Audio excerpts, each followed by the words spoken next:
بسم اللہ الرحمن الرحیم۔ السلام علیکم۔ کیپٹل ٹاک میں خوش آمدید۔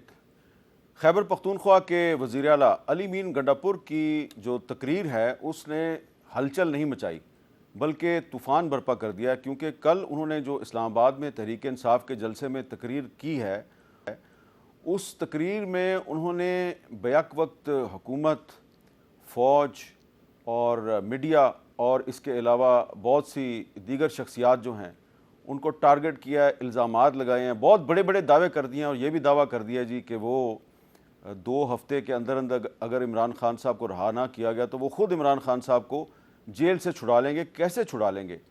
تو اس پر ظاہری بات ہے گفتگو تو ہونی چاہیے، اٹھنا چاہیے کہ ایک صوبے کا چیف منسٹر جو ہے وہ ایک دوسرے صوبے میں جا کے جیل سے عمران خان صاحب کو کیسے نکالے گا؟ ذرا پہلے ان کے الفاظ سن لیں کیا ہے۔ 1 سے 2 ہفتے میں قانونی طور پر عمران خان رہا نہ ہوا تو خدا کی قسم ہم عمران خان کو پھر خود رہا کریں گے۔ میں آپ کو لیڈ کروں گا، پہلی گولی میں کھاؤں گا، آگے میں ہوں گا۔ اگر اب ہم پیچھے ہٹے تو نہ دوبارہ ایسا موقع ملے گا، نہ دوبارہ ایسا لیڈر ملے گا۔ عمران خان جلد ہمارے درمیان ہوگا، اور جو اس کے راستے میں رکاوٹ بنا، پھر میرے پاس بھی کئی لوگوں کے کیس پڑے ہیں، ہتھکڑیاں لگا کے گھسیٹوں گا ان سب کو۔ گنڈاپور صاحب نے خدا کی قسم کھا کے کہا ہے کہ وہ 2 ہفتے کے اندر عمران خان صاحب کو رہا کروا لیں گے۔ تو اس پر ہم نے مناسب سمجھا کہ آج فیصل واڈا صاحب کے ساتھ گفتگو کی جائے، جو کہ علی مین گنڈاپور صاحب کے پرانے ساتھی بھی ہیں، دونوں ایک پارٹی میں بھی رہے ہیں، لیکن اب دونوں کے راستے جدا ہو چکے ہیں۔ بہت بہت شکریہ واڈا صاحب۔ کیا کہیں گے گنڈاپور صاحب کو، جتنا آپ جانتے ہیں کہ ایک صوبے کے چیف منسٹر ہیں اور وہ کہہ رہے ہیں میں دوسرے صوبے میں جا کے عمران خان کو جیل سے خود رہا کروا لوں گا، پاسبل ہے؟ بہت شکریہ امیر صاحب۔ دیکھیں اس بیان کے بعد اب رائے فرار تو نہیں ہے پی ٹی آئی کی کہ 9 مئی انہوں نے نہیں کی ہے۔ یہی مائنڈ سیٹ ہے، یہی طریقہ کار ہے، یعنی کہ آپ ایک جیل کو بریک کریں گے اور اس جیل سے نکال لیں گے تو جتنے مجرم ہیں ان کو آپ توڑ کے نکال سکتے ہیں۔ تو سب سے امپورٹنٹ چیز یہ ہے کہ اس بیان کے دن سے آگے تک عمران خان صاحب کی زندگی کی ذمہ داری اب گنڈاپور صاحب کی ہے کہ وہ ایسی سچویشن میں جا رہے ہیں، کیونکہ دیکھیں جو ایول پلانز بن رہے تھے اور یہ جو گن گرج آپ گنڈاپور کی سن رہے ہیں اس میں ایکچولی گنڈاپور پکڑا گیا ہے فیض کے ساتھ، جنرل فیض کے ساتھ۔ فیض کا کمیونیکیشن میں یہ ساری ویلنگ ڈیلنگ فیاس کو کریٹ کرنے کے اندر اور پری ایمپٹیو میجر کے اندر اس کو پتہ ہے کہ اس کے سی ایم کے نمبر گنے جا چکے ہیں، نمبر 1۔ نمبر 2 یہ کہ کرپشن جو وہ اس کا بھائی کر رہا ہے وہ دنیا کو پتہ ہے، وہ ایک سب ہے۔ تیسرا یہ کہ دیکھیں الیکشن کمیشن کے پاس اس کے ایسٹس کی ہے، وہ لے کے بیٹھ گئے ہیں، اس پہ اس کی ڈسکوالیفیکیشن بنتی ہے۔ اور موسٹ امپورٹنٹلی ایک ریپ کیس کا ذکر چل رہا ہے معصوم بچی کا سوشل میڈیا پہ، اس کو پروو کرنے کی ضرورت ہے گنڈاپور کا اس ریپ سے کیا تعلق ہے، کیونکہ جو سوشل میڈیا پہ الزامات ہیں اس میں تو اس نے ریپ کیا ہے۔ اب یہ سب چیزیں سائڈ پہ کر دیں کیونکہ یہ تو پاکستان کے لیے معمولی چیزیں ہیں۔ سوشل میڈیا پہ جو الزامات چل رہے ہیں میرے خیال ہے ان کو آپ رہنے دیں، سوشل میڈیا پہ بہت سے لوگوں کے بارے میں بہت سی باتیں ہوتی ہیں۔ نہیں چلیں، پروو کرنا ضروری ہے کیونکہ آپ ایک پوزیشن پہ بیٹھے ہوئے ہیں، لیکن جو زبان استعمال کی ہے اور آپ جس کو اپنا باپ کہہ رہے ہیں کہ جی وہ باپ ہی آپ کو 2018 میں لے کے آیا تو وہ باپ ہی اندر گیا جس کی وجہ سے آپ لاوارث ہو گئے سیاسی طور پہ فیض، اور دوسری طرف آپ یتیم ہو گئے سیاسی طور پہ جب سے مولانا صاحب جمہوریت کے اس پہیے کی طرف آ رہے ہیں جس سے اب جمہوریت پر کیا مطلب آپ کا کہنے کا مطلب ہے مولانا صاحب حکومت میں شامل ہو رہے ہیں؟ دیکھیں مولانا صاحب جمہوریت اور پاکستان اور اقتدار سب ساتھ ہی چلتے ہیں، یہیں تک میں بات کر سکتا ہوں۔ اچھا، آپ نے کہا کہ فیض صاحب کا بڑا رابطہ تھا گنڈاپور صاحب سے، لیکن کل گنڈاپور صاحب نے اپنی تقریر میں فیض حمید کے بارے میں بھی بات کی، ذرا وہ بھی سنیں کیا ہے۔ صرف کہتا ہے جنرل فیض حمید نے ریٹائرمنٹ کے بعد رابطے رکھے، اور جنرل فیض حمید ہمیں جہیز میں ملا تھا، وراثت میں ملا تھا، تمہارا بابا تھا، تمہارا جنرل تھا، اپنا ادارہ ٹھیک کرو، اپنے جرنیل ٹھیک کرو، ڈی جی سی ہم نے بنایا، جنرل ہم نے بنایا، ڈی جی آئی ہم نے بنایا، اب غلط کرے ہمارے کھاتے میں، اچھا کرے تمہارے کھاتے میں۔ تو واڈا صاحب، گنڈاپور صاحب نے تو فیض حمید سے اعلان لا تعلقی کر دیا۔ دیکھیں امیر صاحب، میں نے بہت عرصے پہلے کہا تھا جب یہ فیض جس دن اریسٹ ہوگا، جس کالے کرتوتوں میں، قتل و غارت میں، غداری میں، بغاوت میں انوالوڈ ہے، اور ساتھ ہی ساتھ hand and gloves P T I ہے اور چیئرمین عمران خان صاحب ہیں، اس کے بعد یہ دونوں ایک دوسرے کو ڈسون کریں گے، دونوں ایک دوسرے کی اصلیت بتائیں گے، دونوں ایک دوسرے پر ڈالیں گے تو ایکچولی آپ کو سارا مواد مل جائے گا، اور وہ مواد ملنا شروع ہو گیا ہے آپ کو۔ نہیں، لیکن آپ نے تو یہ باتیں بہت پہلے کی تھیں، فیض کے خلاف کارروائی میں تو بہت دیر ہو گئی ہے۔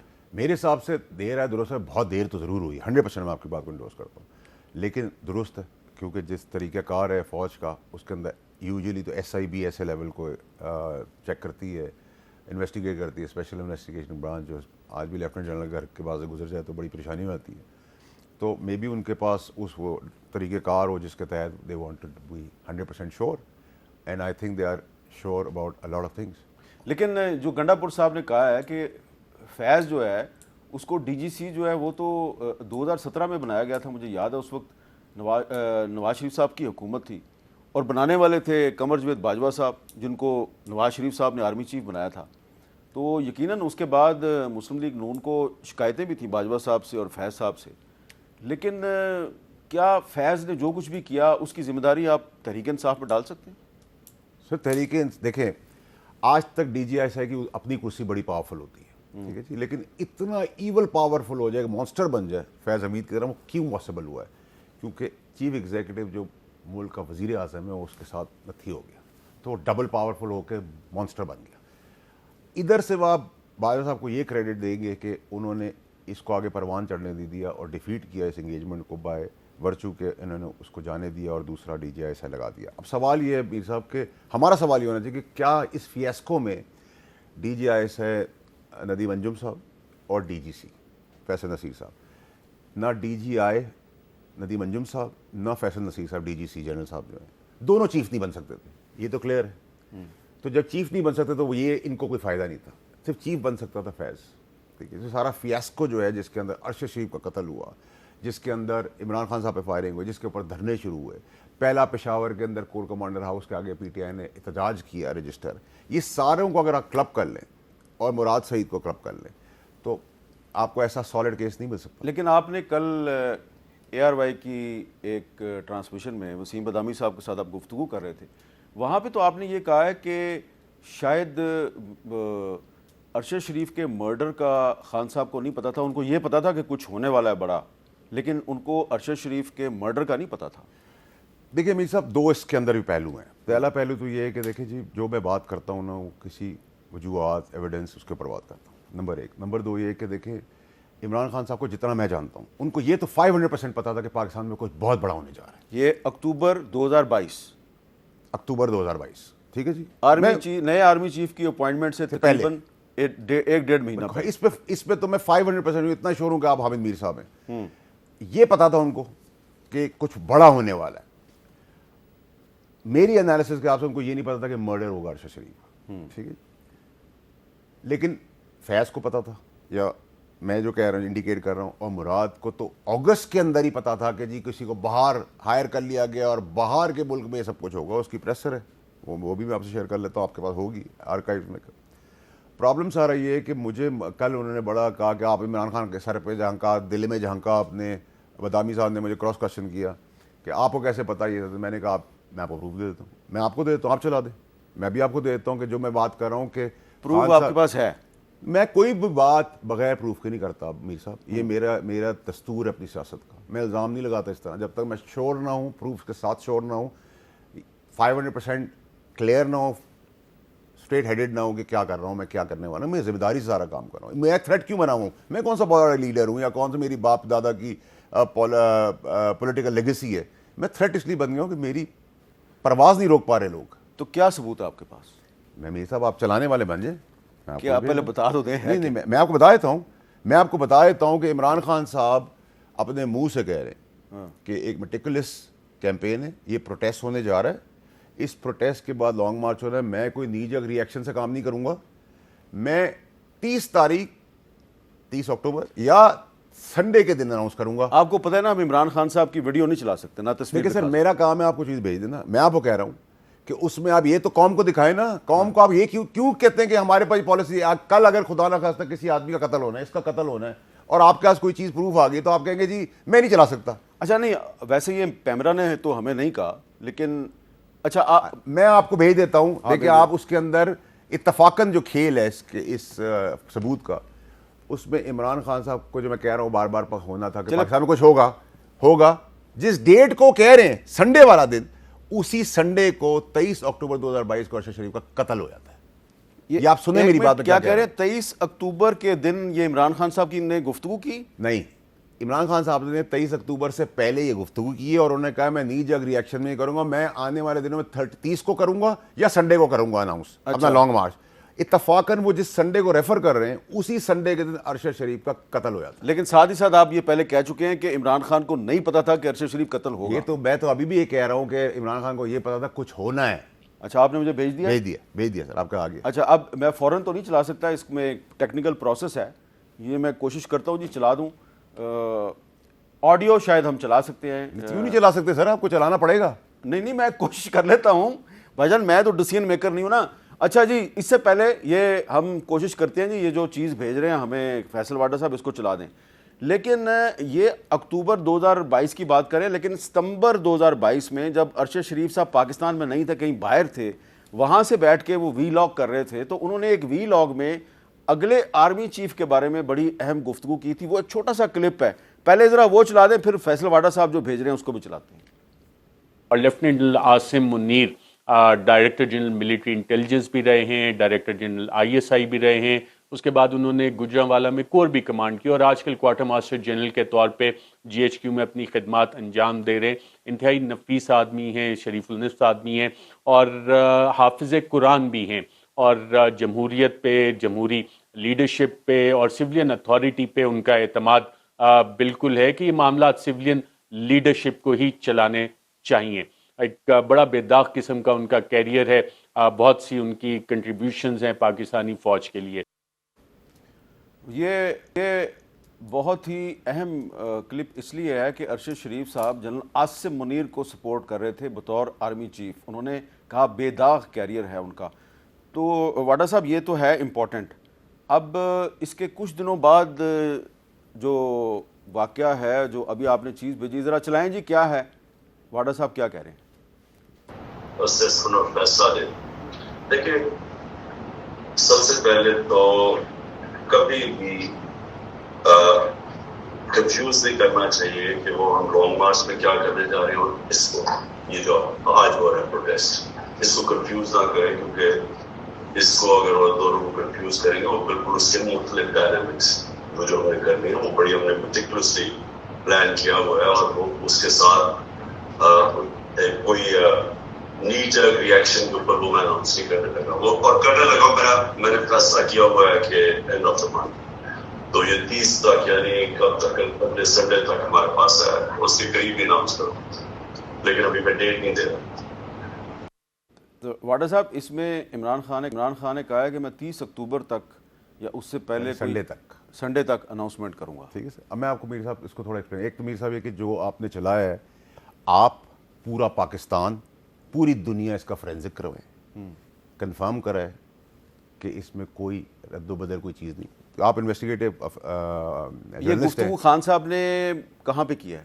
بنی گالہ میں. بنی گالہ. ٹھیک ہے, اب میرا سوال یہ ہے کہ یہ میرا مدعا سٹیمپ کر دیتا ہے کہ میں جب بات کروں گا اور مجھے کوئی کرے. اس میں جو میں بتانا چاہ رہا ہوں, یہ بتانا چاہ رہا ہوں کہ عمران خان صاحب کو یہ پتا تھا اس کے تحت کہ پاکستان میں کچھ ہونا ہے. وہ کہہ رہے ہیں میٹیکولیس ہے, ہم اس کو نی جگ ریئیکشن میں نہیں کریں گے, اس کو بڑے طریقے سے کرنا ہے, کنفیوز نہ کریں لوگوں کو کہ ہم نے جلسے میں کیا کرنا ہے, پروٹیسٹ میں کیا کرنا ہے, اور لانگ مارچ میں کیا کرنا ہے. اور میں اس مہینے کی اینڈ 30 یا پھر Sunday some thing on those line, وہ سنڈے ان کے منہ سے نکل گیا ہے. وہ سنڈے اتفاقاً 23 اکتوبر 2022 بنتی ہے, جو کہ ارشد شریف کے قتل کا دن بنتا ہے. ٹھیک ہے, تو آپ اس میں یہ اس کے بعد عمران خان صاحب کو پتہ ہے کہ اس مرڈر میں مراد کیا ہے, کردار کر رہا ہے, اور فیض کیا, کیونکہ انہوں نے پھر مراد کو لیڈر اناؤنس کیا. آپ کو یاد ہوگا اسی شام کو میں نے پریس کانفرنس کی کہ مراد کی زندگی کی ذمہ داری اب عمران خان صاحب کی ہے. وہ بھی آپ کے پاس آرکائیو میں موجود ہے ریکارڈ کے اندر. جیسے میں نے آج کا گنڈا پور کی اس بات کے بعد عمران خان صاحب کی زندگی کی ذمہ داری گنڈا پور کے اوپر ہے, جب وہ کہہ رہا ہے میں جیل توڑ کے لاؤں گا. اچھا, اب مراد سعید صاحب پہ یقیناً آپ الزام لگا رہے ہیں, تو ان کا ورشن ہمارے پاس نہیں ہے اور ہمارے پاس ان کا کوئی کانٹیکٹ بھی نہیں ہے, لیکن مراد سعید صاحب اگر چاہیں تو اپنا ورشن دے سکتے ہیں. 100 دفعہ دیں. مراد سعید صاحب میں نے بہت پہلے کہا تھا سامنے نہیں آئیں گے, وہ نہیں آئے, ٹویٹس بھی میرے موجود ہیں ریکارڈ کے اندر آج سے نہیں. اچھا, لیکن ابھی آپ جو فیض صاحب کے بارے میں بات کر رہے ہیں, دیکھیں فیض اس قتل کے اندر ناٹ انڈائریکٹلی ڈائریکٹلی انوالوڈ. لیکن وہ تو اس وقت کور کمانڈر پشاور تھے. سر مجھے ایک بات بتائیں, آپ آج میر صاحب ادھر سے اڑ کے چلے جائیں XYZ میڈیا ہاؤس میں, تو کیا آپ کو ایز اے جرنلسٹ لوگ بھول جائیں گے؟ آپ کا انفلوئنس نہیں چلے گا, آپ کا جیو میں جان پہچان نہیں چلے گی؟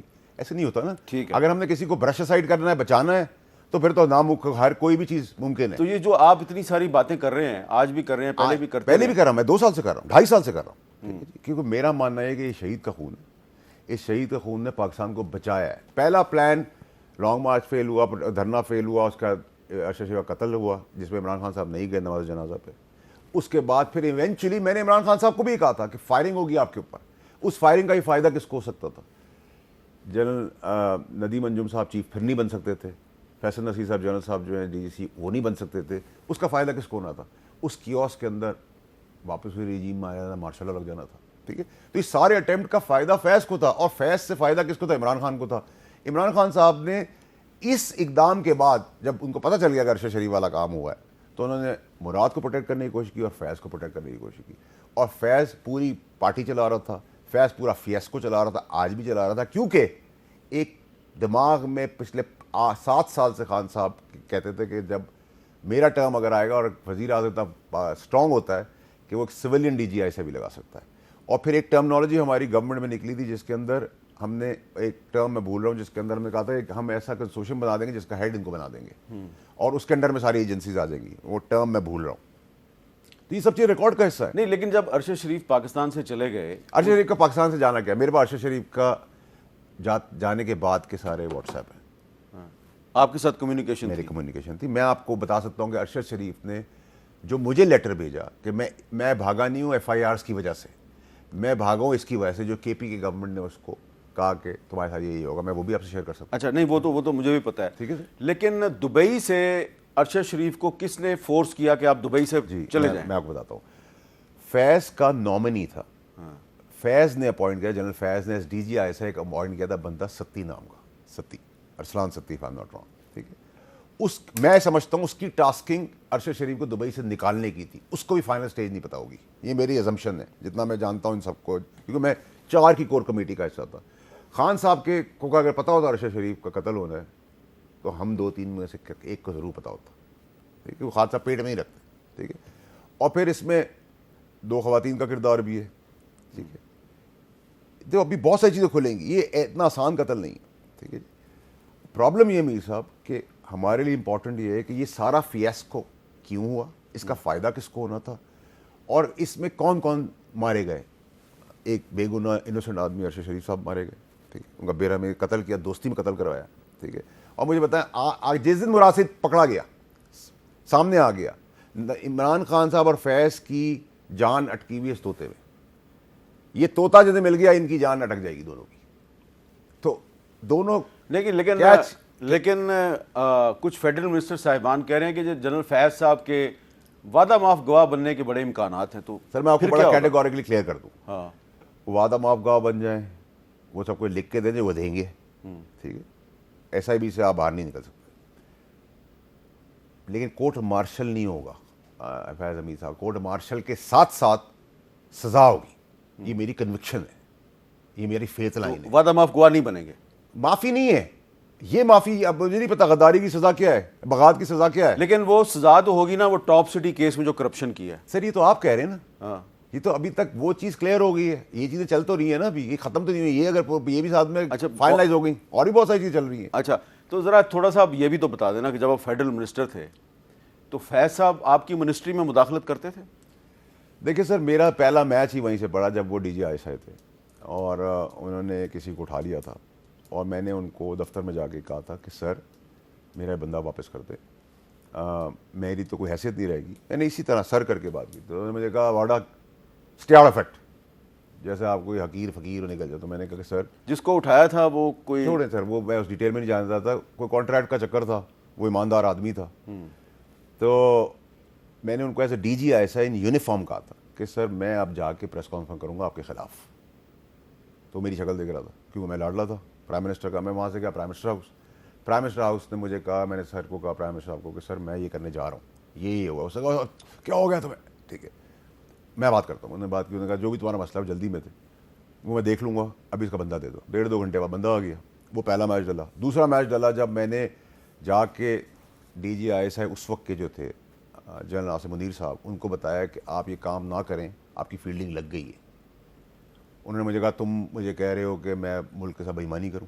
یہ آن ریکارڈ میں بات کر, آپ نے کہا کہ یہ جو آپ نے شواہد لے کے جا رہے ہیں آپ پرائم منسٹر کے پرائم منسٹر کا آڈیوز ویڈیوز, اس میں آپ کی فیلڈنگ لگ گئی ہے, آپ یہ کام نہ کریں. انہوں نے کہا تم مجھے کہہ رہے ہو میں اپنے ملک سے بےایمانی کروں. میں نے کہا سر میں آپ کو کہہ سکتا ہوں کیونکہ میں وزیر تھا, ملتا تھا جلتا تھا, کراچی سے بھی بریگیڈیئر تھے, ڈی جی ایم آئی تھے.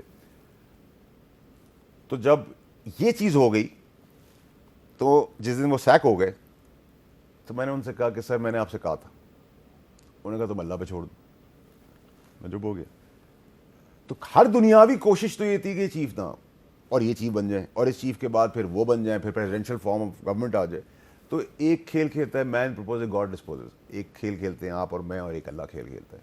تو جو سب کچھ الٹا آگ لگنی تھی وہ شہادتوں میں تبدیل ہو گئی. ملک کی بقا اور بچانے میں ارشد شریف کا خون نکلا. تو ارشد شریف کا میں آپ کو کئی سالوں سے کہہ رہا ہوں یہ خون ضائع نہیں ہوگا. تو یہ آپ کی جنرل فیض سے جو آپ کی لڑائی ہے یا اختلاف ہے وہ شروع ہوا جب وہ D G I S I تھے, آپ فیڈرل منسٹر تھے, انہوں نے ایک بندہ اٹھا لیا, وہ کسی کانٹریکٹ میں کوئی غبن کرنا چاہ رہے تھے, کرپشن کرنا چاہ رہے تھے. پہلے بھی تھی. جب میرا ان سے ڈی جی سی کے ٹائم پہ بھی یہ تھا کہ انہوں نے مجھے کسی کو بلا کے کراچی میں کہا تھا بریگیڈیئر صاحب کے ساتھ, وہ بریگیڈیئر صاحب بھی اب جنرل ہیں, کہ کسی کے لیے لکھو کچھ.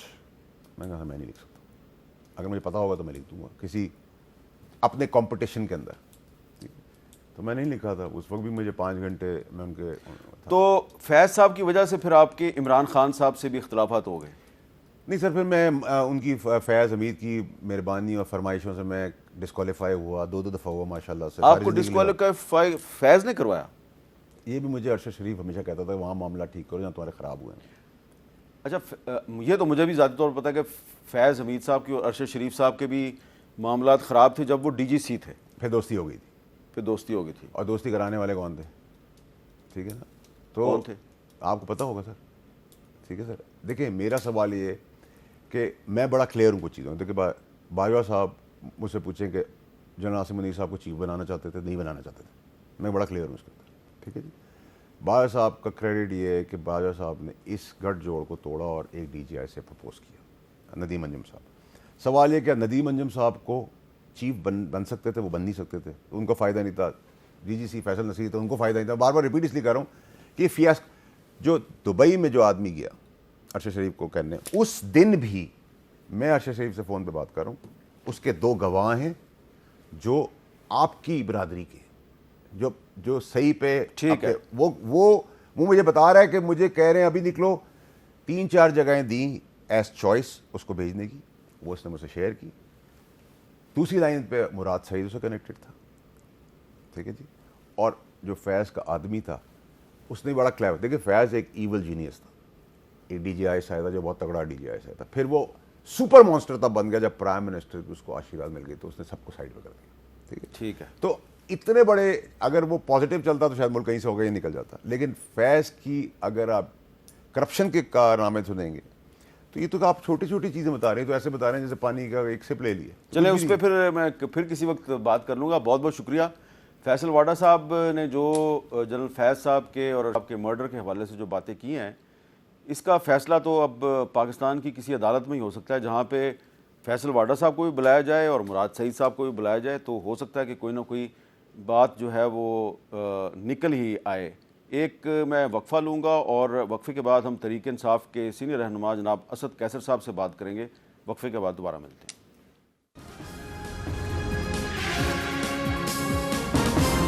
کیپٹل ٹاک میں دوبارہ خوش آمدید, اور ہمارے ساتھ موجود ہیں جناب اسد قیصر صاحب, قومی اسمبلی کے سابق اسپیکر اور تحریک انصاف کے سینئر رہنما. اسد قیصر صاحب, یہ جو کل آپ کا جو جلسہ تھا اسلام آباد میں, اس میں جو علی مین گنڈا پور صاحب کی جو تقریر ہے اس پہ بہت طوفان برپا ہے. بظاہر بیرسٹر غور خان صاحب نے جو صحافیوں کے بارے میں انہوں نے جو بات کی اس پہ انہوں نے معذرت تو کر لی, معافی بھی مانگ لی, لیکن آپ یہ نہیں سمجھتے کہ اس تقریر سے تحریک انصاف کو فائدے کی بجائے نقصان ہو گیا؟ دیکھیں, ایک تو صحافیہ کے حوالے سے جو بات ہے اس پہ تو بالکل ہم پوری جو صحافتی کمیونٹی ہے اس سب سے معذرت کرتے ہیں, اور انسان ہے. دیکھیں جب آپ ایک لیول پہ بہت زیادہ انسان کو فرسٹریٹ کر دیتے تو اس کا انسان کے اندر جو برداشت ہوتی ہے وہ کسی حد تک ہوتی ہے.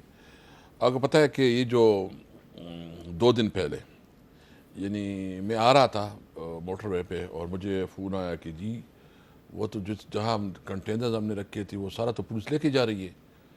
تو میں نزدیک تھا تو میں ادھر سنجانی پہ جلسہ گاہ میں وہ جو پرانا پہلے والا جا ادھر آئے تو ادھر جو ہے نا مطلب پولیس والے کافی کڑے تھے. وہ جو گاڑیاں بیچارے جو ڈرائیور تھے اس کو تانے میں لے کے جا رہے. ہم نے کہا بھائی جنرل بتاؤ کیا ہوا, این او سی بھی دیا ہے, کیا کر رہے ہو؟ یعنی ایک ایس ایچ او جتنی بدتمیزی کر سکتے وہ کر رہا تھا. ان کو نہ یہ احساس تھا کہ کوئی سینئر ہے کوئی وہ ہے. میں نے کہا دیکھیں ایک کلچر بھی ہوتا ہے, ایک سینئر جونیئر کا ایک رسپیکٹ بھی ہوتا ہے. پھر قانون این او سی آپ نے دیا ہے, کورٹ نے ڈائریکشن دی ہے, اور یہ ٹرک اگر آپ لے کے جائیں گے تو پھر ہم جلسہ کیسے کریں گے؟ وہ تو ہم اگر آپ نے جگہ شپ کی ہے تو ہم جگہ. مختصر یہ کہ پھر وہ مرعوب بھی گاڑی میں بیٹھ گیا, علی مین کا بھائی بھی بیٹھ گیا. یعنی ایک غیر ضروری طور پر تنگ کرنا, پھر جتنا پھر جو پورے پنڈی ڈویژن اسلام آباد کے لوگوں کو محاصرے میں رکھا. مطلب جو کر سکتے تھے وہ کر گئے, اور اس کے باوجود وہ کہتے ہم نے کچھ نہیں کیا. مجھے بتاؤ کس نے نہیں کیا؟ بہرحال جو علی مین صاحب نے بات کی تھی ہم نے معذرت کی ہے, ہم نے اس سے بات بھی کی ہے, تو مس انڈرسٹینڈنگ ہوئی ہے اور اس کی وجہ سے معاملہ ہوا ہے. بہرحال اس حوالے سے ہم نے پورے تو اس کا مطلب یہ ہے کہ علی مین گنڈا پور صاحب کی جو تقریر ہے اس پہ تحریک انصاف کے اندر کافی پریشانی بھی ہے اور تھوڑا شکوہ شکایت بھی ہے ان سے. نہیں شکوہ شکایت میں صحیح بات کروں میں نے سنی نہیں ہے. میں کیونکہ کل جو گیا ادھر موقع نہیں تھا, پھر تھکاوٹ تھی تو بس ٹیبلٹ وغیرہ لا کے سو گیا. پھر جو نا علاقے میں صوبی میں تھا, غم خوشی میں شامل ہوا, سیدھا ادھر اجلاس میں آیا تو میں نہیں تھا. تو لیکن آپ بھی معذرت کر رہے ہیں, گور صاحب نے بھی معذرت کیا, تو اس کا مطلب یہ ہے کہ تقریر میں کوئی پرابلم تو تھا نہیں. جو صحافیوں کے حوالے سے جو بات ہوئی ہے ہم سمجھتے ہیں کہ ایک شاید کوئی مس انڈرسٹینڈنگ تھی. اچھا, اور جو انہوں نے ایک خاتون چیف منسٹر کے بارے میں جو باتیں کی ہیں وہ ٹھیک تھی؟ نہیں میں ویڈیو میں نے نہیں سنا. اچھا چلیں میں آپ کو یہ سنا دیتا ہوں کہ علی مین گنڈا پور صاحب نے کیا کہا ہے کہ وہ عمران خان کو 2 ہفتے میں ریلیز کرائیں گے. تو یہ میں آپ کو سنوا دیتا ہوں, جی ذرا سنا لیں جی اسد قیصر صاحب کو علی مین گنڈا پور صاحب نے کیا کہا ہے. 1 سے 2 ہفتے میں قانونی طور پر عمران خان رہا نہ ہوا تو خدا کی قسم ہم عمران خان کو پھر خود رہا کریں گے. میں آپ کو لیڈ کروں گا, پہلی گولی میں کھاؤں گا, آگے میں ہوں گا. اگر اب ہم پیچھے ہٹے تو نہ دوبارہ ایسا موقع ملے گا, نہ دوبارہ ایسا لیڈر ملے گا. عمران خان جلد ہمارے درمیان ہوگا, اور جو اس کے راستے میں رکاوٹ بنا, پھر میرے پاس بھی کئی لوگوں کے کیس پڑے ہیں, ہتھکڑیاں لگا کے گھسیٹوں گا ان سب کو. تو 2 ہفتے میں اگر عمران خان صاحب ریلیز نہ ہوئے تو تحریک انصاف کیسے عمران خان کو اڈیالہ جیل سے ریلیز کروائے گی, یہ بتائیں. دیکھیں سب سے پہلے بات تو یہ ہے کہ ایک تو جزوں کی تقریر ہوتی ہے, اور ایک مطلب پریکٹیکل تو آپ کو پتہ ہے کہ آپ اس کو اس لیول پہ نہیں لے جا سکتے. لیکن جس حد تک ہمارے ورکر فرسٹریٹڈ ہے, جو لیڈرشپ فرسٹریٹڈ ہے, کہ مطلب جتنی خان صاحب کے خلاف جو ہے نا 200 سے زیادہ کیسز کروانا, اس کو بغیر مطلب صرف سیاسی انتقام کی بنیاد پہ اس کو وکٹمائز کیا جا رہا ہے, اس کے اندر کوئی وہ نہیں ہے. اس کی وجہ سے ایک فرسٹریشن تو ہوتی ہے.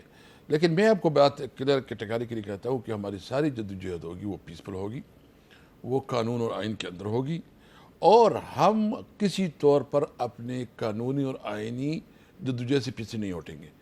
نہ ان کی دمشیوں سے ڈرتے ہیں, نہ ان کی جو جس طرح کہتے ہیں کہ یہ ہو جائے گا, یہ جو کرنا چاہے کرے. نہیں وہ آپ کی بات درست ہے کہ سیاسی جلسے میں جو تقریر ہوتی ہے وہ اور ہوتی ہے, اور جو گراؤنڈ ریالٹیز ہیں وہ کچھ اور ہیں. لیکن جب ایک چیف منسٹر کہتا ہے کہ میں اگر عمران خان ریلیز نہ ہوا تو 2 ہفتے میں اس کو خود چھڑاؤں گا, اس کا مطلب یہ ہے نا اڈیالہ جیل پہ حملہ کروں گا اور چھڑا لوں گا. نہیں, اس کا مطلب یہ ہے کہ عوام اتنے فرسٹریٹڈ ہے کہ سارے ملک میں عوام روڈوں پہ ہوں گے, حکومت کے پاس کوئی راستہ نہیں ہوگا, وہ عمران خان کو چھوڑے گا. اچھا, تو یہ جی عوامی دباؤ سے ریلیز, عوامی دباؤ سے جیل پہ حملہ نہیں کریں گے. نہیں کسی بھی صورت. دیکھیں جیل, یہ کوئی ہم کوئی پاگل ہے کوئی. میں نے اس لیے کہا کہ ایک وہ تقریر تو اس کا ایک الگ آپ کہہ سکتے ہیں, لیکن جو اس کانٹیسٹ میں ہے نا, آپ کو پتہ ہے کہ یوتھ نے بھی اعلان کیا ہے اور ہم اس اعلان کو بھی, لیکن انہوں نے خدا کی قسم کھائی ہے. خدا کی قسم یہ کہ لوگوں کے اندر جو جو اس وقت فرسٹریشن ہے, یعنی کل بھی جو ہمارے تھے, میں چونکہ پیدل تھا, سارے ورکر ہمارے ساتھ تھے, کوئی جو کہہ رہا تھا. اچھا, آپ پیدل آ رہے تھے؟ اتنی پیدل آ رہے تھے نا, بہت زیادہ تھکاوٹ ہوئی.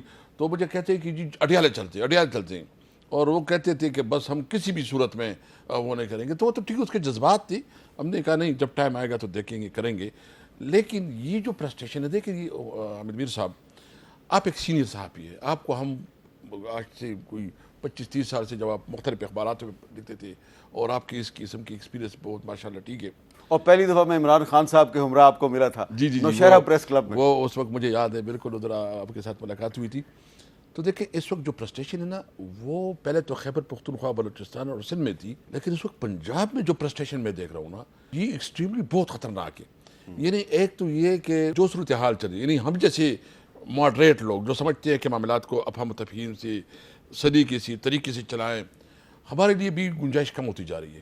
اور وہ یہ ہے کہ جو ہمارے ورکر ہیں وہ ہمیں کہتے ہیں کہ تم جو بھائی، تم تو کمپرومائز ہو، تم تو بزدل ہو، تم تو یہ ہو وہ ہو. کیونکہ یہ انوائرمنٹ کریٹ کیا جا رہا ہے تاکہ جو وہ لوگ ہیں جو سوچ سمجھ سے فیصلے کرتے ہیں، اگر وہ کوئی پریکٹیکل ڈیوٹی نہ کرے تو اور لوگ آ جائیں گے. یعنی بیسیکلی یہ سسٹم کے خلاف بغاوت ہے. اس کو ابھی چینلائز کرنا ہوگا، اس کو سمجھنا ہوگا کہ آپ نے بلوچستان کے معاملے کو کیسے صحیح طریقے سے ہینڈل کرنا ہے. اس کو کیسے آپ نے جذبات سے نہیں، ڈنڈے سے نہیں کہ میں اب ڈنڈا نکالوں گا، ڈنڈے سے نہیں، آپ سلوشن نکالیں، ڈسکشن کریں. اس کے اوپر ہم نے انشاءاللہ تعالیٰ الائنس کی طرف سے اس کے اوپر آل پارٹی کانفرنس بھی بلا رہے ہیں. ساتھ ساتھ جو ہے نا، آپ ہمارے خیبر پختونخوا میں دیکھ رہے ہیں کہ ایک جرگہ ہو رہا ہے. اس میں جی ہمارے جو گانے اور جو نغمے اس کے آ رہے ہیں، وہ بڑی وہ انتھوزیاسٹک ہے، کیونکہ اس کے اندر جو جذبات ہے اس کے. اور اس طرح پنجاب میں بھی اور سندھ میں بھی. تو ہمیں بینگ اے سینئر پالیٹیشین اپنی سیاسی جو ہمارے ٹارگٹس ہیں، یا جو سیاسی مقاصد ہیں، یا سیاسی عزائم ہیں، اس سے بالاتر ہو کہ پاکستان کا سوچنا ہوگا. ٹھیک ہے، جب آپ پاکستان کا سوچیں گے تو بلکہ آگے بڑھے گا. تو بار بار میں گنڈا پور صاحب کی تقریر کی طرف جا رہا ہوں. انہوں نے اعلان کیا ہے کہ مینار پاکستان میں وہ جلسہ کرنا چاہتے ہیں. اگر اجازت مل گئی تو ٹھیک ہے، ورنہ وہ زبردستی جلسہ کریں گے. تو کیا تحریک انصاف لاہور میں جلسہ کرے گی؟ بالکل کرے گی. دیکھیں کس قانون کے تحت ہمارا جلسہ نہیں دیا جا رہا. یعنی آپ دوسری جلسے کر رہے ہیں. مینار پاکستان میں کل بھی ایک جلسہ ہوا، اچھا ہوا، بہت اچھا جلسہ تھا، اور میں سمجھتا ہوں کہ ہونا چاہیے. اور بھی پولیٹیکل پارٹیز کر رہی ہے، طریقے سے آپ کیوں نہیں کر رہی؟ کیا ہم کوئی قانون اور آئین کے اندر رجسٹرڈ جماعت نہیں ہے؟ ابھی تو سپریم کورٹ نے بھی کیٹیگریکلی کہا ہے. ابھی بھی میرے سلمان اکرم راجہ صاحب سے آج میٹنگ ہوئی ہے، جو نئے سیکرٹری جنرل بنے ہیں. تو وہ جا رہے ہیں، وہ کل کورٹ پہ بھی پیش ہو رہے ہیں، اور ہم کوشش کر رہے ہیں کہ کورٹ سے جو ہے نا وہ لے لے. جو بھی ہمارے لیگل آپشنز ہے وہ پورا ایگزاسٹ کریں گے. اگر نہیں ملتا تو پھر ہمارے پاس کوئی آپشن نہیں ہوگا کہ کسی اجازت کا ہم پرواہ نہیں کریں گے. اچھا، اور یہ جو سلمان اکرم راجہ صاحب کے حوالے سے جو آپ نے بات کی ہے، تو ظاہری بات ہے وہ وکیل ہیں، ان سے تو میں بطور وکیل علیحدہ سے گفتگو کروں گا.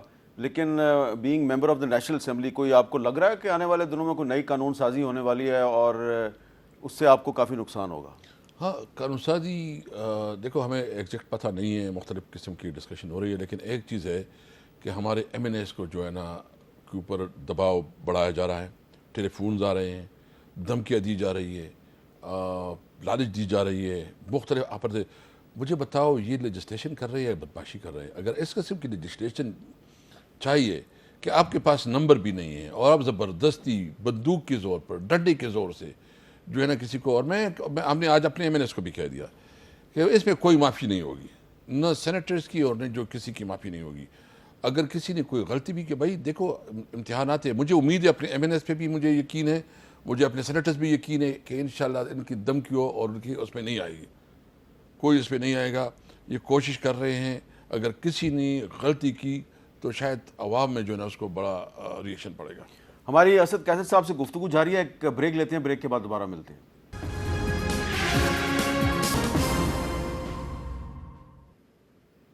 کیپٹل ٹاک میں دوبارہ خوش آمدید.